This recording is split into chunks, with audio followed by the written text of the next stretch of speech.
So moving on to neonatal resuscitation, and we're not going to get into all the stuff that the neonatologists do. Warm, dry stim, done. Warm, dry stim, yeah. And then what I remember is if you can bag, you can just bag until somebody else who can do better than you arrives. So just keep on bagging. Yep. So basically, once the baby transitions from the womb, these are the questions we should be kind of asking ourselves to determine whether this is a baby who is having a successful transition or they're going to need more help.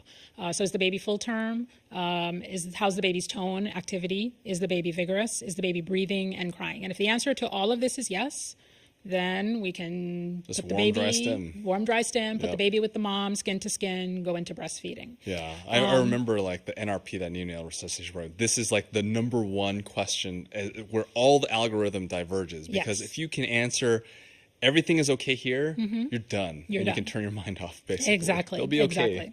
Exactly. So if the answer to any of these questions is no, then we are going to go into our neonatal resuscitation inverted pyramid, or I like to call it a triangle. But, and basically what this is telling us is that in reality, the majority of infants, even the ones that we answered no to some of those questions, are going to require sort of a limited intervention and stabilization.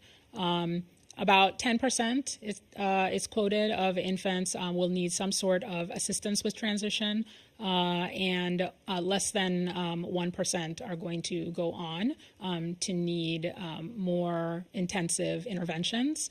Now, given the number of babies that are born, that's still a high number, but relatively speaking, that's going to be that's not going to be the majority of your babies. So again, we're still going to dry, warm, stimulate the baby. The only difference is this baby we're going to bring to the warmer so that we can basically stabilize them in a more controlled setting. And again, we have sort of 60 seconds to kind of get this done. And we're going to be then assessing our baby and seeing how they're doing basically with their respirations and their heart rate. So those are the major parameters by which we're going to determine whether additional steps are needed.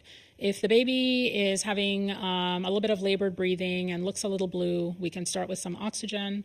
And if the baby, however, is having inadequate respiration, so they are sort of gasping, or they have a heart rate that's less than 100, then at that point we should be providing assisted ventilation, and then continuing, of course, with oxygen.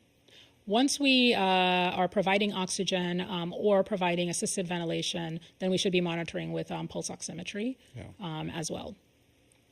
And basically, really, if the baby's heart rate does not come up with assisted ventilation, and indeed is decreasing, we're less than 60, then that's a baby who is going to be needing compressions. And if you're at the point where you're going to give compressions, then having intubation with a controlled airway is going to be the way to go, so that you can coordinate compressions with ventilation. I really like the triangle, because I think it also represents the amount of focus and time proportionate that you should really be doing a lot of this stuff, because whenever I talk with my wife, the neonatologist, she always talks about how the respiratory is the biggest thing. And it's like you just got to give it just a little bit more time, because the remarkably, all those ones who have low APGARs and you have to intervene for some resuscitative procedure, it's like sometimes you want to just do everything at once and like start a line, put in an umbilical line, and then you give fluid bolus and epinephrine, all that stuff. But really, just a little oxygen, and if you need a little positive pressure, can do so much. So focusing on supporting their respiration.